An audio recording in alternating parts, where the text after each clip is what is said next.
Tendance Magazine, Espoir de Kin, artiste Limbia Kador. Merci Namkolosi, Alain Dele. Nouvelle Tendance TV. Alain Dele, The King is back. Yo bon Espoir de Kin. Pour s'abonner. Mesdames, Messieurs, tous les fidèles de Nouvelle Tendance Télévision, c'est vrai que vous êtes belé ou vous occasion, tout besoin occasion au Landabiso et puis plaisir na biso la koyeba ke bino bopona biso. Merci infiniment. Bonjour, bonsoir na bandeko tout au balanda biso et bazo continuer à s'abonner sur Nouvelle Tendance Télévision, culture d'excellence au rendez-vous. C'est que vrai à chaque fois qu'il y a une actualité, une nouvelle, tout ça la fort, il y a quand même la bino ba précision par rapport il y a Elo Koana.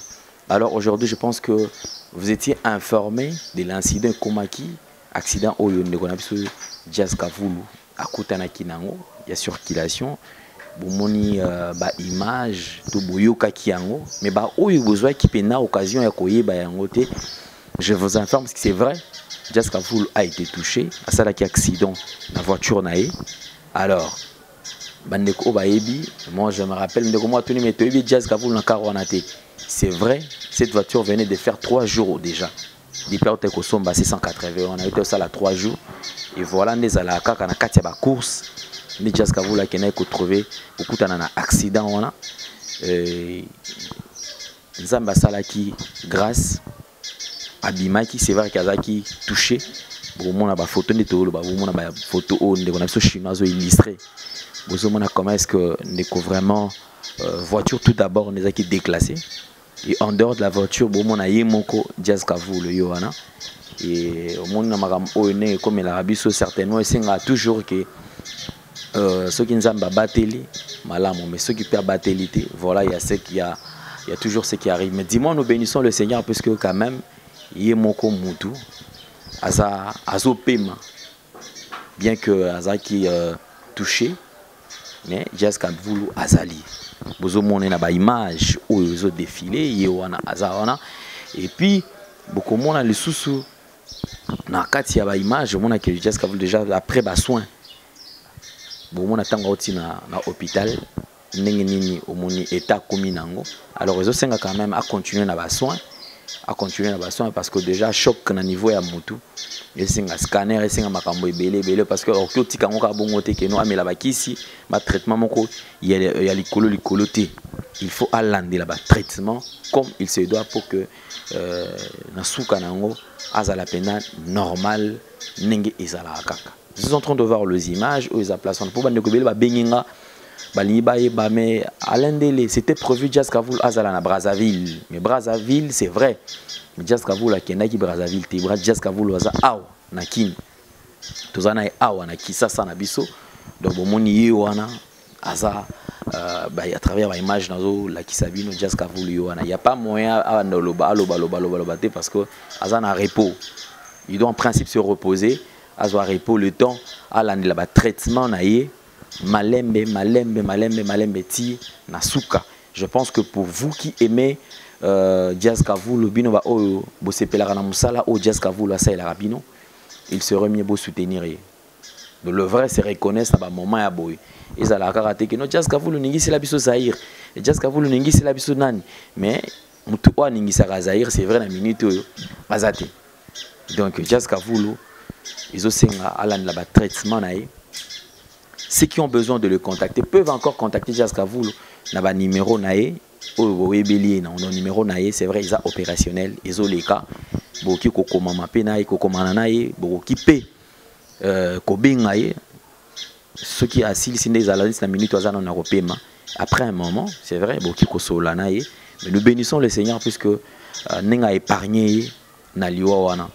Je précise, bandeko bazo tourna mais habité, ndeko mo alobité, mais déjà voiture toyebeli Jazz Kavulu na voiture wanati.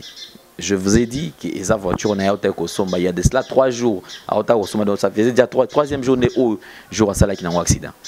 Donc les voitures n'ont pas sika ou abandé kotambola nango tout aki quoi que ça n'a accident. Alors ceux qui ont besoin par rapport à la précision mais sous bah vous allez en contact na yemo Jazz Kavulu toujours na numéro na ye ou bobinga la kaye bobinga jazz et après beaucoup de sous détails tout beaucoup de sous suite à ma campagne.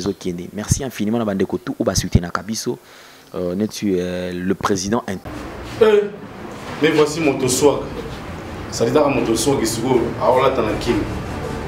Ça dit tout risqué, quoi. Tout risqué. Surtout que ça sur la Tanakin, c'est que tout risqué, quoi. Tout risqué, maintenant ma solo. Exemple à suivre chez Odilo Mampouya.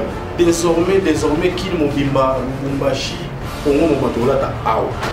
C'est à Kassavou, direction Gambela, avenue Opala 24. Il n'y a pas meilleur que ça, mon frère. Boutique, exemple à suivre chez Odilon Mampouya. Toi, on a pas de Kini. Bosa Ilomo, exemple à suivre. Simple comme bonjour. Donc, on déplace ma solé fandi. On est sur le molata. On est sur le mot à la chic. Sur le mot à la élégant. Le mot à la tendance. On a soyé. Et ça, c'est un exemple à suivre quoi. Chez Odilon Mampouya. Il y a Rachel Fantaisie. Bango Kassan bien, donc à Odilon Mampouya. Claudie, ouais. Exemple à suivre. C'est encore possible. Potona Kisasa. Potona Kisasa. C'est encore possible quoi. Bah, fois tu t'as dit. Potona Katabankinini. Deux fois tu dit. Le mois. Intelligent, le président Adonis Ngabani. Il y a la Onodam, donc Julie Kitima que nous saluons. Merci à Chancel Mbemba, c'est lui qui fait la fierté du football congolais. Merci à Francis Beto Febonane Nicaragua, Moté Marlet, temps de mer double. Merci encore une fois de plus à Yadjanisi Tachungan Poutubanga Michuri depuis Switzerland, très très puissant. C'est-à-dire même Oyo Yanga, Kobenga, Tokosolana, il faut tout soutenir Jazz Kavoul. Oyo Bazalaka, Balinga Ramsalo Nasalaka.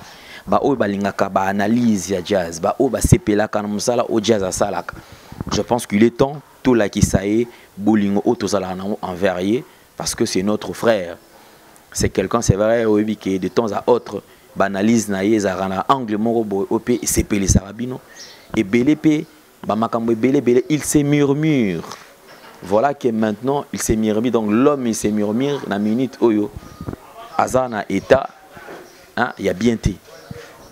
Et on a biso tout témoigner pe bolingo na biso tozala nango envers ye. Donc voilà, donc je pense que par rapport à la précision bandeko nyonso tout David Loutete, je sais certainement déjà que bandi déjà que s'est manifesté.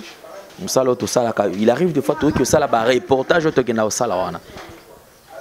Tout ça les reportages mais on gagnait même pas un franc. C'est-à-dire au sali reportage mais on gagnait même pas un franc, je précise. Mais au moment où on et il y a beaucoup de ces nouvelles autobimisaka awa ils ont makambo lekana na kati ya ba groupe na kati ya ba bisika ils ont makambo déjà tobimisi yango pour que ils la source impact te peut-être ba o baza concerné o baza na baza animé de mauvaise foi ba meka ko changer to ko changer façon na bango ko traiter ba o baza la pembe na bango.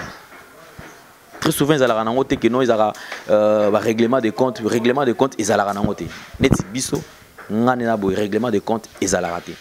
Tout ce que nous le faisons avec amour. Nous le faisons puisque tout le monde a besoin, tout le monde a développement, tout le monde a changement, tout le monde a se retrouver et puis makambo et qui liboso. Donc je pense que Yangwana par rapport à des connexions jazz Kavoulou, donc n'engeka to lingelaka, n'engeka tout sepelaka tout ça la kisair et ningana. Merci égal et belé na bande kutu au bazo benga départ et d'autres. Donc Audrey Mkandi là que je salue également depuis quelque part. Bande ko baza et belé oyo bazo benga baza na besoin ba Alain précision. Je pense que vous avez déjà cette précision par rapport à l'état de santé à Jazz Kavoulou. Ba image yangwana bozo mona déjà Jazz Kavoulou azabien. C'est vrai, Azopi Manano, le temps à la traitement et puis comme ils ont il faut mingi scanner pour bailler à la tête non et l'équipe a bon pour te non. Donc je pense que c'est ça. Merci Nabino surtout au beau CP là ça l'auto salaka. Vous continuez encore à s'abonner sur Nouvelle Tendance Télévision, culture d'excellence au rendez-vous. Merci Nabande Cognon surtout au bas CP là sala oyo. Merci Naba Onyo surtout ba soutenir biso o ba benga kabiso. Le numéro est affiché, vous pouvez nous contacter à travers ce numéro pour avoir besoin plus de détails, plus de précisions, n'engagez beaucoup que ça là pour nous soutenir et puis ceux qui ont le numéro de Jazz Kavoul peuvent le contacter, contacter Yemo Kombalamon directement et puis beaucoup zoyer, beaucoup yeba nini les sous azanango besoin pour azongila musala nae. Je pense qu'il serait mieux le plus tôt possible Jazz azonga na musala nae. Lokola nzamba épargné na liwa. En tout cas merci mingi encore koleka. Nabino nyo surtout Hervé Chinois Noir tozo ki makaka c'est ma actualité ko bunda pour que to la kisabandeko oyo musala o tozo sala. Merci mingi nabino. Merci à Maloris, la Congolaise Malolo. Merci à Chouchou Natati, la véritable femme d'affaires. Merci na Bandeko surtout il y a Eva Moirina Autriche. Merci na ya Odilo Mampou, il y a exemple à suivre. Merci Nabino surtout pour la confiance. Bobing Abiso encore.